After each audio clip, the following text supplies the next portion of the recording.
See, because we are staring, as it were, at certain features of the landscape, we don't see the background. And because we get fascinated with, I could go into details of this shell, as I said, and put myself in the mind of a conch or whatever it is that lives in this thing, and to say, that's not so hot, that one. Like that, see? And so I wouldn't see the whole thing. But when I look at it like this, when anybody looks at it like that, we say, oh my God, isn't that gorgeous?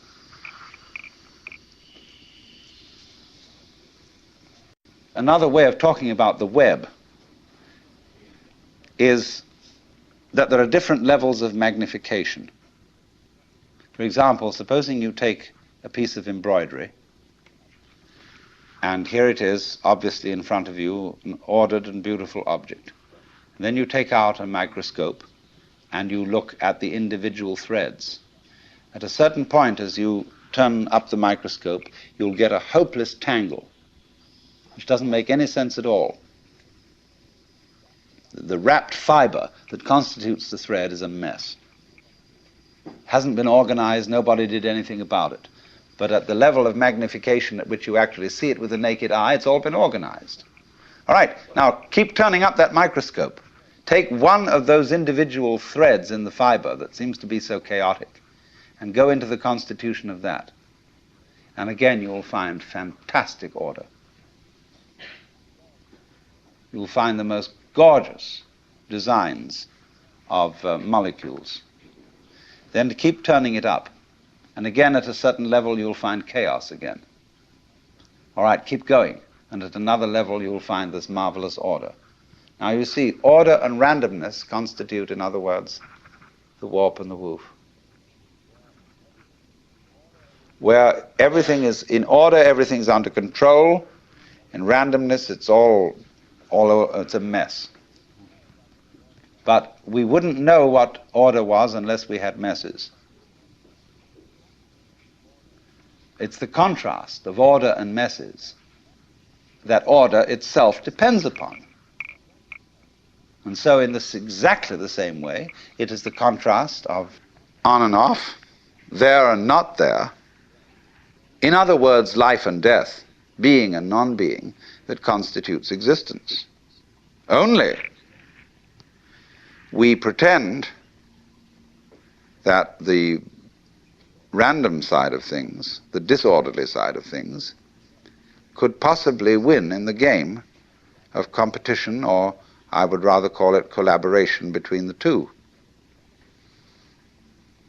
When you lose sight of the fact that the order principle and the random principle go together, that's exactly the same predicament as losing sight of the fact that all individually delineated things and beings are connected underneath. Just like mountains stick out of the earth and there's a fundamental earth underneath them. So all of us, as different things, we stick out of reality. And there's a continuity underneath, but you ignore that, you see. That's the thing that's left out. See, I'm just giving you many examples of the same principle. But really, deep down, we are, each one of us, everything that there is. Doing it this way, and then again that way, and then again another way. And that's what it keeps up doing forever and ever. Only, it has holidays, which are called deaths. You know, in the story of the creation of the world in the Bible, God works for 7 days and rests the seventh. It's necessary to have a holiday. Holiday is holy day. And the Sabbath, for the Jews, is Saturday, for the Christians is Sunday, because Saturday is the last day of the week, but Sunday is the first day of the week. And it's a slight difference of alteration between a Jewish temperament and a Christian temperament. Some people like to take the holiday and then do the work. Other people like to do the work and then take the holiday. And since the Jews do the work first and then take the holiday, they're always a little up on the Christians in business.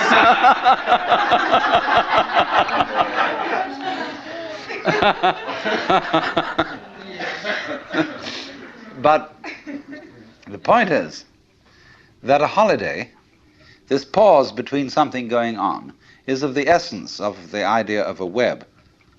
For example, there's a famous Irishman who's supposed to have described a net as a lot of holes tied together with string.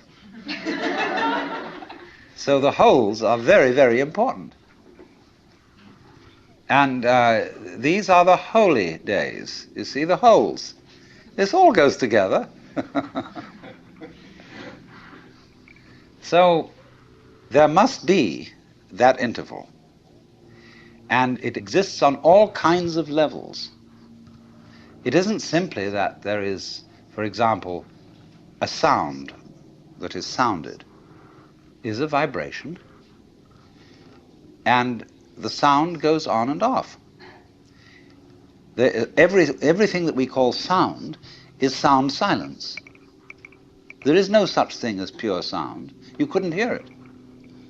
What you hear is that tap, tap, tap, tap, tap, tap, tap, tap, tap, tap against the eardrum. But it happens very fast, so that you get more of an impression of sound than you do of silence. But between every little undulation of sound, there is also an interval. When you listen to music, you hear a melody. But what you hear, actually, that makes the melody significant are the steps between the tones, what we call the intervals. And a person who doesn't hear intervals is tone deaf. He only hears noises. He doesn't hear the steps. So that interval between whatever happens is as important as what happens. So we'll call these two things, the sound and the silence, the life and the death, somewhat analogous in weaving to the warp and the woof. Now, look at the marvelous way in which warp and woof go together. A piece of cloth is an extraordinary thing when you consider it's made of a line of string. There's something that always struck me as a child, fabulous, that string, just thread, could turn into cloth. Why should it hang together? How improbable. My mother was a very great artist in embroidery, did absolutely fabulous work. And she could do everything with thread, sewing, knitting, embroidery, make tapestries, repair tapestries. Oh, just fabulous work. So I've grown up in a background where thread is of enormous importance. She made her living this way for a while. So I was always amazed at the way, say, you take a ball of wool and with knitting needles, and suddenly it turns into a sweater. Fantastic. But I found out, you see, the secret of this, which is that it will do this, it will hold together by this combination of warp and woof. By this process where one thread goes under the other, omits the next, goes under the other, and then the next thing does the same thing but in the opposite way. Connect that. And they hold each other up. For example, you can put two sticks of wood and lean them against each other, and they'll stand up. You know, the Chinese character for man looks more or less like that. And although this is simply the brush form, the brush abbreviation of what were originally the legs of a little human stick figure. There's a story that Japanese children sometimes learn from their mothers, that the reason this is the character for man is that two sticks lent together as I described will keep each other up, and the one depends on the other. It's mutual. And so in the same way, the existence of human beings depends on our supporting each other. Without that, no one of us can exist. But that which may seem a little trite, a little sort of moralistic and so on, but it is absolutely fundamental. That anything that there is, whenever we can say that something exists, existence is a function of relationship. Motion itself is a function of relationship. For example, forgive me if some of you have heard this one before, but it's a very important basic lesson. If there is only one object, one small ball in the middle of endless space, nobody knows whether it's moving. Because you can't tell whether it's approaching anything or whether it's going away from anything, because there's nothing else. So in that state of affairs, no motion exists. But if we introduce a second ball into the picture, and the two either come towards each other or go away from each other, then we can say that both of them, or either of them, is in motion. We can't decide which is the one that's doing the moving, because it could be one, could be the other. Now we'll put three balls into space, and we find two of them staying together and the other one going away. Now it's up to the two of them to decide whether the other one is going away from them or they're going away from the other, because two is a majority in this case. And the vote always, of course, goes to the majority, the universe being basically a democratic organization.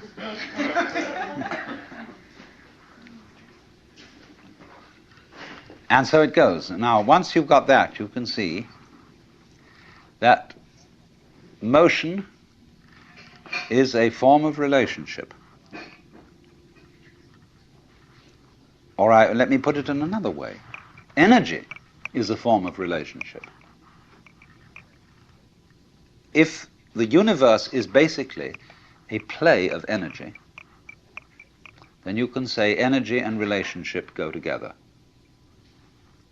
Now, what is this saying?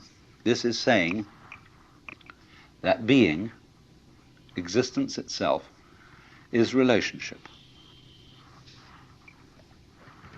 Let's look at it in several other ways. You know the old question: if a tree crashes in a forest and there is nobody around to hear it, is there a noise? This question has been discussed in many futile ways. But noise, basically, is a state of affairs that requires an eardrum and an audio nervous system behind the eardrum.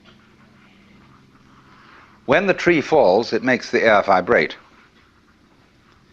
If there is anywhere around an ear with the appropriate nervous system, there will be a noise, because noise is a relationship between motion in the air and ears. If there is not any ear around, there won't be any noise, although there will be vibration in the air. And if there is some instrument around, such as a microphone attached to a tape recorder, which is a mechanical copy of a human ear, then, according to that, there will be noise. There will be a vibration. In the same way, let's suppose the sun sends out light into space. Now, the space surrounding the sun will be black darkness, as if there were no light in it, unless a planet happens to float by. When a planet floats by, there will be light. In the darkness. But if there isn't anything to relate to the sun in that way, then comes no light.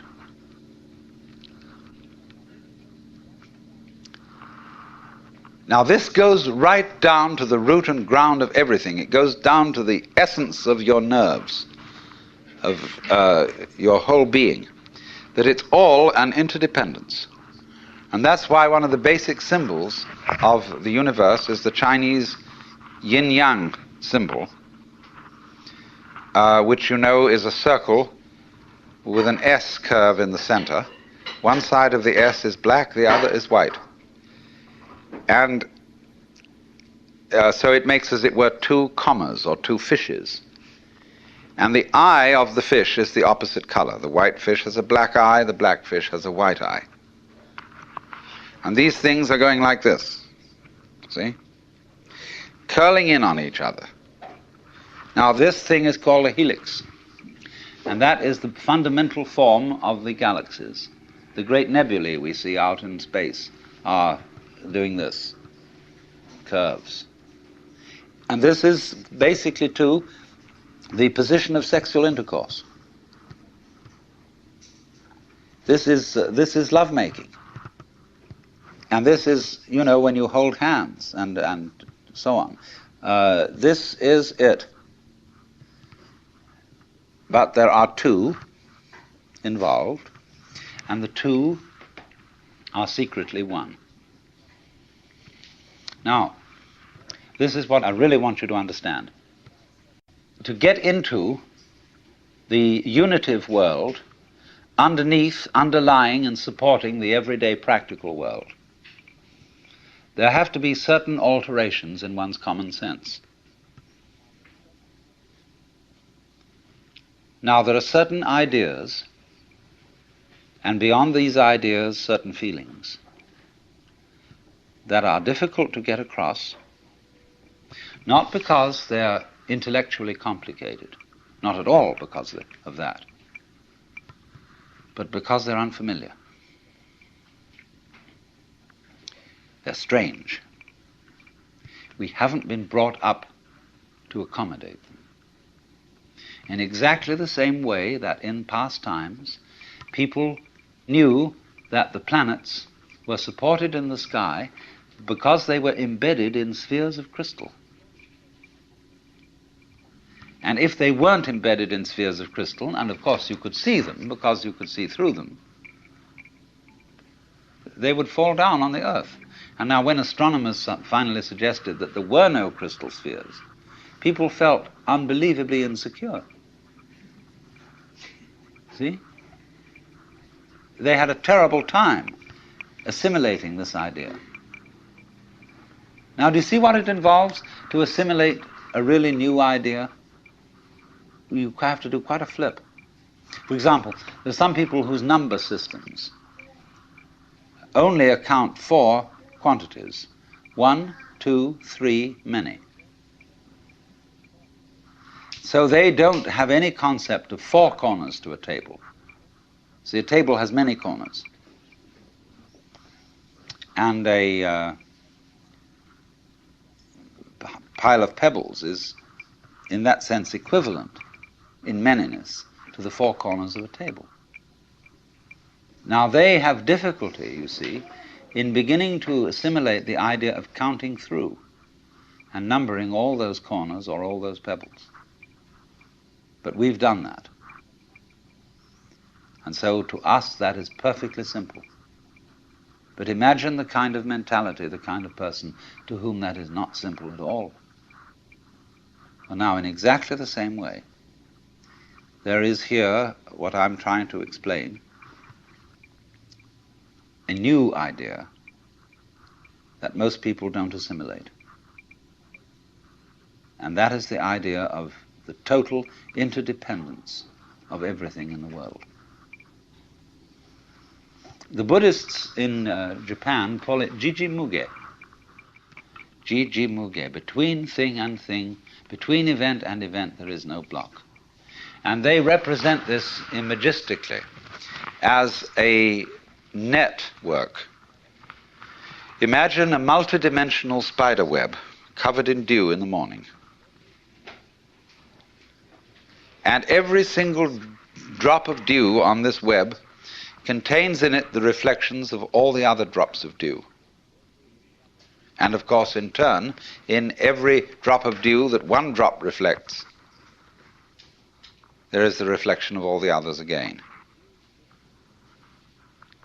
And they use this image to represent the interdependence of everything in the world. In other words, if we give this dewdrop image, if we put it into a linguistic analogy, we would say this: words have meaning only in context. The meaning of any word depends upon the sentence or upon the paragraph in which it's found.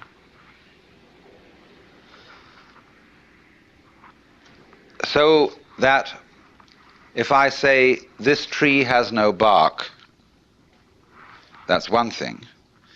And if I say, this dog has no bark, that's another thing. So you see always that the meaning of the word is in relation to the context.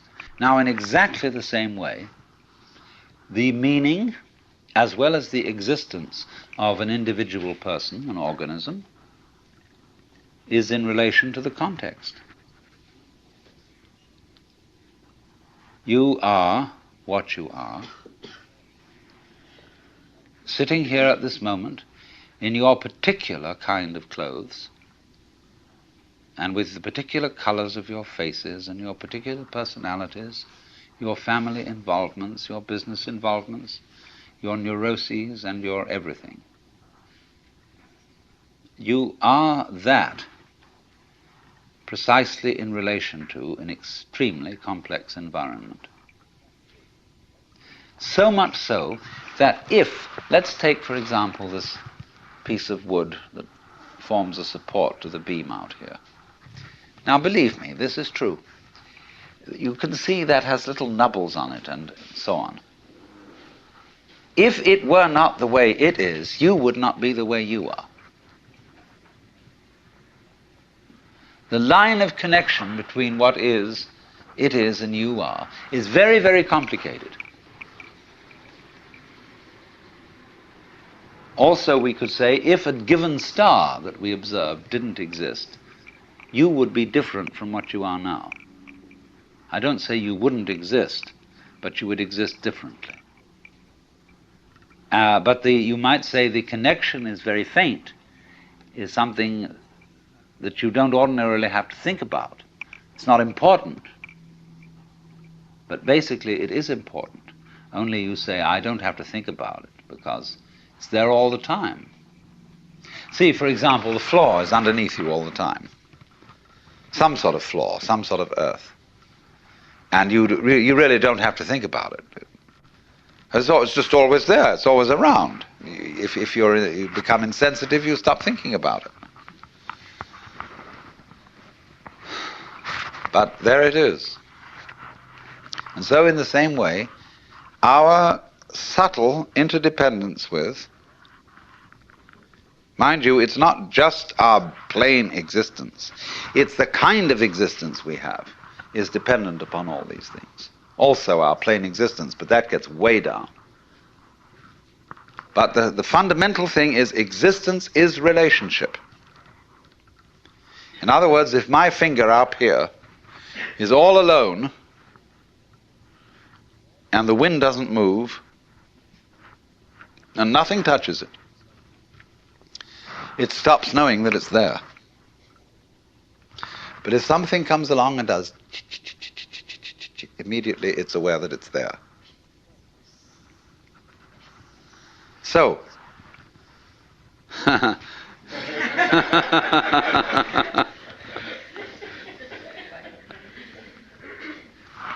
you see, it takes two.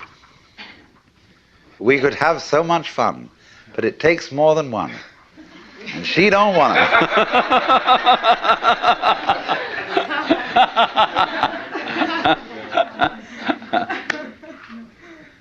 But in this way, you see, what we call duality, You can see, can't you, how duality is fundamental. It takes two. But duality is always secretly unity. Take the contrast between the words we use, explicit and implicit. They're very valuable words. What is explicit? What's on the outside? That's, say, how we come on publicly. Explicitly, we are thus and so. We have a fight. We're in competition, say, in business, explicitly. But implicitly, we've worked this out, that we've agreed in a secret way that nobody knows about, that this competition is extremely valuable to both of us. Now, take it politically, for example. Let's take the situation of Russia versus the United States. Explicitly, in public, this has to be a big fight. These two ways of life, these two ideologies are opposed. They say, we're... But behind the scenes, it's all been carefully worked out. You bet it has. That this opposition has to happen. Because our economy depends on it, and their economy depends on it, and everybody knows this who's smart. But there are a lot of people who get taken in by the propaganda, and they should be taken in because that makes the thing work. It's crazy. But that's the way it goes. And everything works this way. There is, for example, when swans start to mate, they're not sure what they're supposed to do. And they begin to fight. I had a long talk about this with C.G. Jung. He lived on the edge of Lake Zurich, and he had a little summer house right on the water's edge, and there were many swans there. And I was getting up at the end of a conversation with him, and we were beginning to walk back to the main house, and I said, "Isn't it true that swans are monogamous?" And he said, "Yes, they are." He said, "Do you know, I have had most interesting relationships between these swans and many of my female patients who thought they were homosexual." I mean, Jung wasn't a sexual snob. I mean, he understood all the legitimacy of all kinds of sexual variations. But he said it has been a point of departure for our discussions. And he said it's a very funny thing that when they begin to mate, they start fighting. And they don't know what it's all about, and then suddenly the fight turns into lovemaking. So that's what I mean. Underneath opposition, there is love. Underneath duality, there's unity. That Tweedledum and Tweedledee agreed to have a battle. So, you see, here's that weaving principle. The things hold together by over, under, over, under, over, under, over. And that creates a stuff, it creates a fabric, it creates clothing, it creates shelter, it creates what we call matter. Matter, mata, mother, and also the same word, maya, illusion. See, the world as a marvelous illusion. Now, we've got to go into this.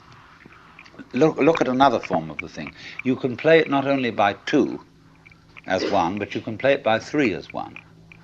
You know the trademark for Ballantine's Ale, which is 3 interlocked rings. Now, the way these rings are interlocked is such that they are joined only if the 3 of them are present. If you take one away, the other 2 fall apart. This is a very interesting phenomenon, but it can be created physically with steel rings.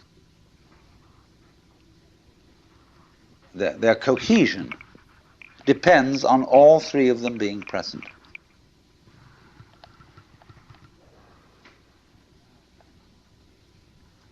Now, we have tried scientifically to understand the world and explain its mysteries by analyzing the smallest particles of things that exist. Inquiring down, what is this thing we call flesh or call steel or stone? What is it made of?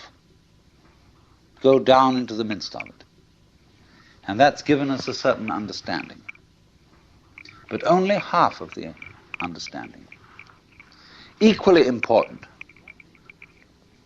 is not what is the tiniest particle, but in what context is the tiniest particle. You see? In relation to what is it? Just as the word bark, as I showed you, has different meanings in different sentences, so cells, molecules, atoms have different properties in different contexts.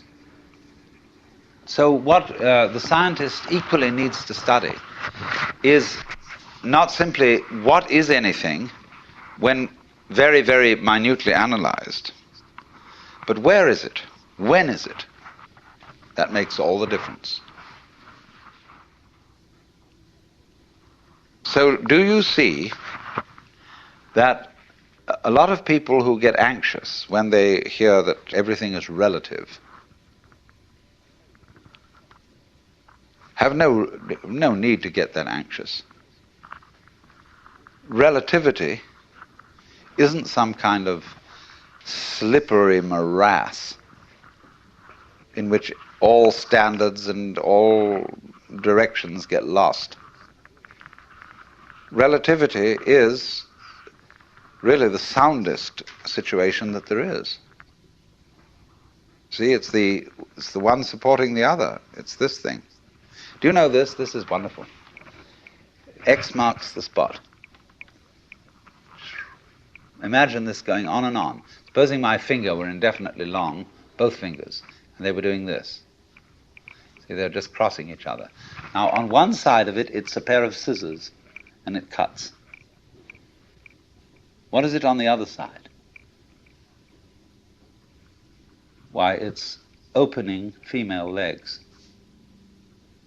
saying, please come in. This utter softness, utter receptiveness. On the other side, it's but on this side, it's please, please, please, please, yes, welcome. And everything's based on that. See, it's this way, sharpness, teeth, biting, spines, crab shells, all that kind of thing, you know. On the other side, it's the melting softness of life. See, they go together just like that.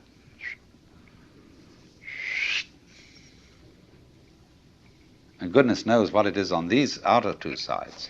I haven't thought about that yet. So, if you see that, if you get that principle, you can feel yourself not sort of just rattling around in the world as a kind of, somebody who's been stuck down there. But you can feel yourself going on in absolutely exact relationship with everything around you.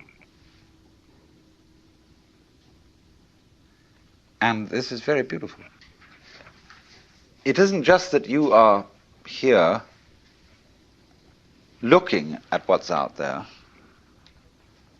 like you might be photographing it with your eyes. It's that if that there wasn't there, you wouldn't be here. The outside thing that you see and the inside thing that you are poles of the same magnet, or back and front of the same coin, and without one there isn't the other. That means, of course, then, that we are living in the midst of a world of animals, vegetables, minerals, atmospheres, astronomical bodies, that's highly intelligent. Its intelligence concentrated, crystallized in our brains. That's where it comes out, you see. In any field, let's take any field of forces. We take a chemical solution, and at certain critical points in this chemical solution, the crystals start to form. And so in the same way, the total intelligence of this whole universe crystallizes in human brains. Also in other kinds of brains. But that's where it really comes out. But it's the total intelligence of the whole field that does this.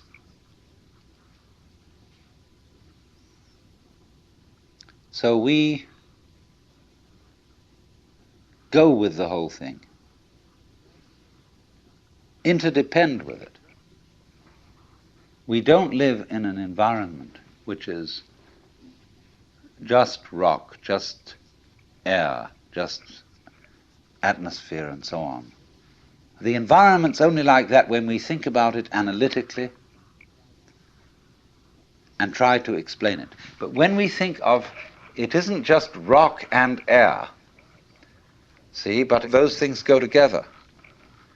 When you see the interconnectedness, when you see in the simplest way how flowers go with bees and other insects, they don't live without them. Humans go with cattle, they don't exist without them. Plants, etc., etc., etc. When you see the intervals, the significance of the relationships between these things, it's only then, when you see that you are aware of the melody. Go back to the illustration I gave of the person who can't hear melody, who's tone deaf. He hears only a succession of sounds because he's not aware of the intervals. Now, most people are brought up to be tone deaf in respect to their own existence and the rest of the universe. They don't see the relationships. They are not aware of the unity. And so, once you spot that, you spot how everything goes with the thing, that you are one end and that out there is the other end, and they really go together, then you may be said to be living a harmonious life.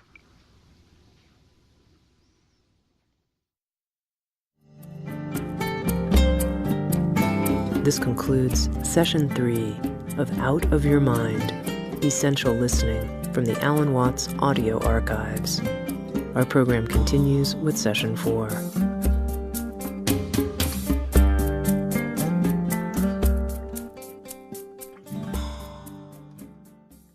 The web of life.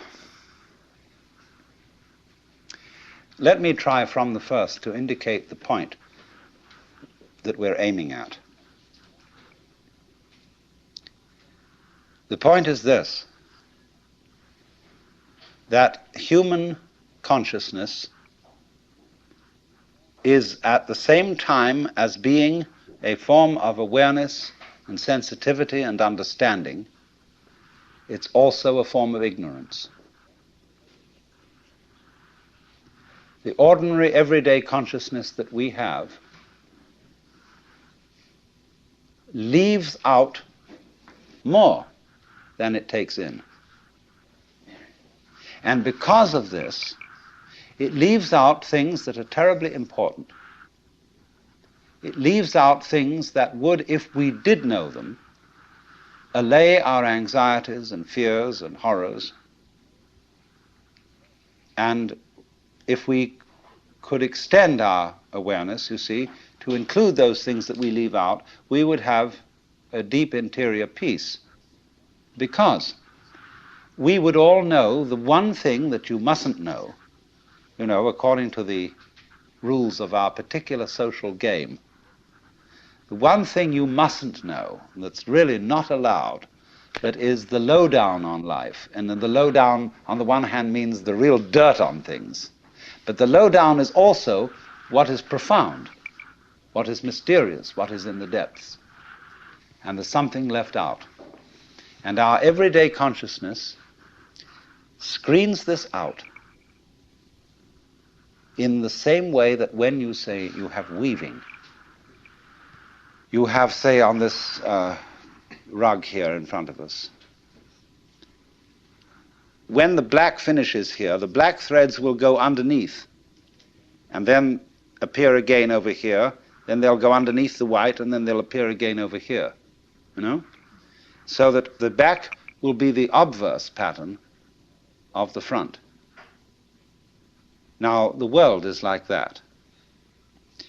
Our sense organs are selective. They pick out certain things. They are receptive. For example, we have a small, small band of what you might call a spectrum of light, of sound, of tactile sensation, and so on, to which the human organism is sensitive. But we know that outside that small band, there is a huge range of vibrations to which we have built instruments that are sensitive. Things like cosmic rays, ultraviolet rays, gamma rays, hard X-rays, so on. They're all outside the band of our spectrum. And obviously, there are things that are outside the range of our instruments. We may build new instruments someday which will evoke, bring into our consciousness other orders of vibration altogether. But yet, as yet, we don't know about them. So you could imagine, you see, the universe is a vast, vast system of vibrations and has infinite possibilities. All these vibrations, you know, are like the strings on a harp. And the harps that the angels are supposed to play in heaven are really this huge possibility. See, when you play the harp, you select strings. You don't play all the strings. It's stupid to just run your finger along the whole edge of the harp, back and forth, and go blah, blah, blah, blah, blah, blah, blah, blah, blah. What you do is you pick out with your fingers, select, just like on the piano, you don't go brump, you pick out certain notes, and these make the patterns. But at the same time as you pick out, you reject what you don't pick out. But it's all there, constituting a fundamental continuity, the kind of continuity of the thread as they go to the back of the woven material and make up the obverse of the pattern that's on the front. Now, the question that is absolutely basic for all human beings is, what have you left out? You see? You are focused on certain things that constitute what you call everyday reality. Look, you single out people, and you see them sitting all around. And you know there are things that are really there. And then behind the people are the houses or whatever we live in, and the earth, and behind all that the sky, and so on. But we see the world as a collection of rather disjointed events and things. And I might say to you as you came in here today, now, my goodness, you all forgot something. What did you forget? And you think, my goodness, did I put my pants on? Did I wear a sweater? Did I got my glasses and my hair on, or my wig or whatever? And no, it's none of that. It was something you've forgotten. See, everybody's forgotten something. You've left it out. You've just missed it. See? And so I can bring this out, what you've forgotten, if I ask you, who are you? Well, you say, I'm Paul Jones, or whatever your name happens to be. I say, oh, no, don't give me that stuff. Who are you really? And you think, whoa, of course I'm just me. No, don't give me that. I don't want to hear all that nonsense. You're playing a trick on me. Really, deep down, who are you? I don't know. Well, that's the thing to find out. That's the thing that's been forgotten. See, that's the underside of the tapestry, the thing that's been left out.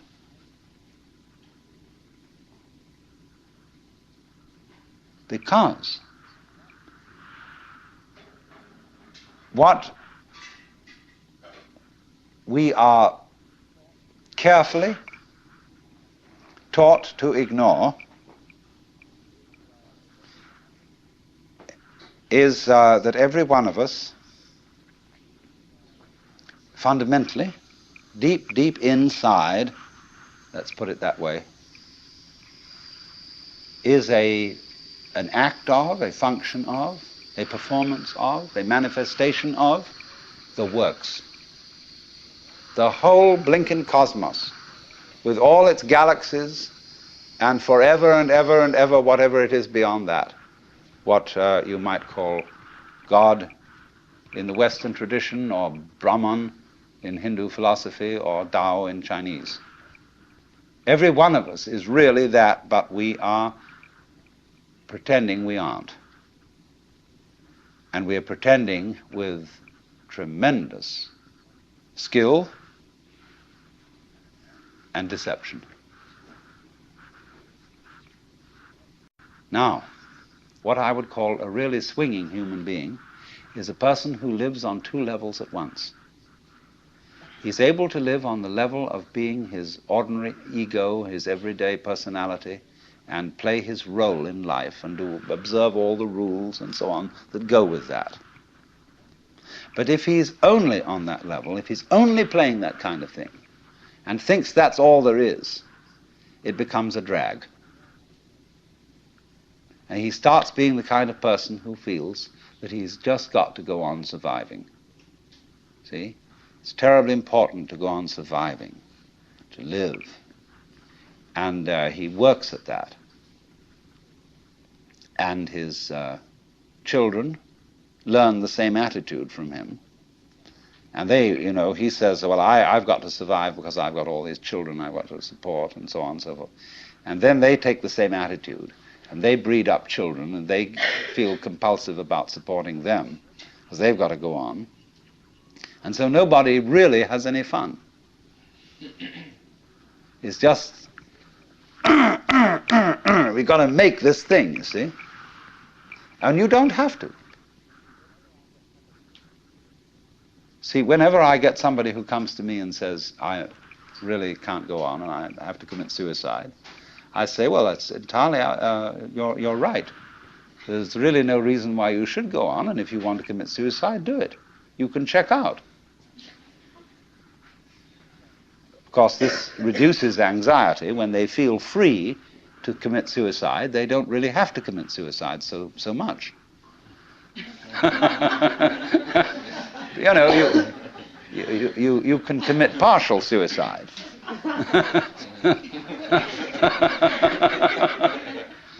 So the sense that you just have to go on living, see, that life is a must. When you say to anything spontaneous, see, life is spontaneous. It happens, in the words of the Taoists, Zheran, which means of itself so. That's their Chinese expression for nature. What happens by itself, what isn't pushed, but it just pops up, you see?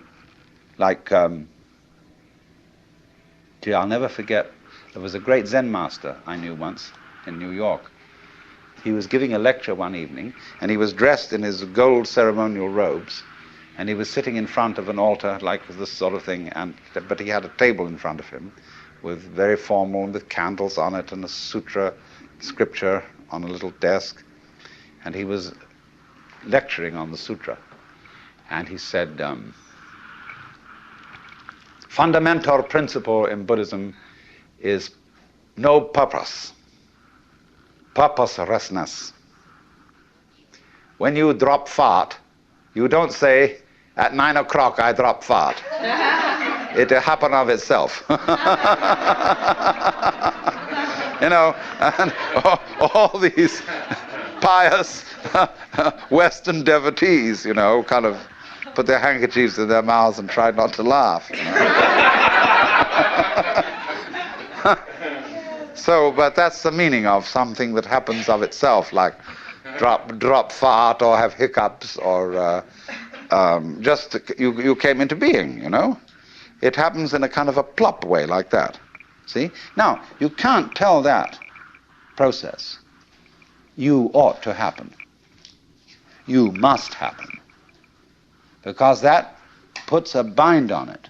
In the same way as when you have a little child and all the relatives have come to a party on Thanksgiving, and you put the child into the middle of all the relatives and say, now dear, play. See, it absolutely bugs the child to do it like that. And so this is the problem for every artist. Because an artist is a man who makes his living by playing, whether he's dancing or painting or playing music or whatever it is. And he has to overcome this problem. He has to know how to play in public at a given time on an appointment. See? Now that's not an easy thing to learn. But when you catch on to the trick of it, you can do it. To play on demand. That's the hardest lesson of life. To contrive what is called by my Japanese artist friend Saburo Hasegawa a controlled accident.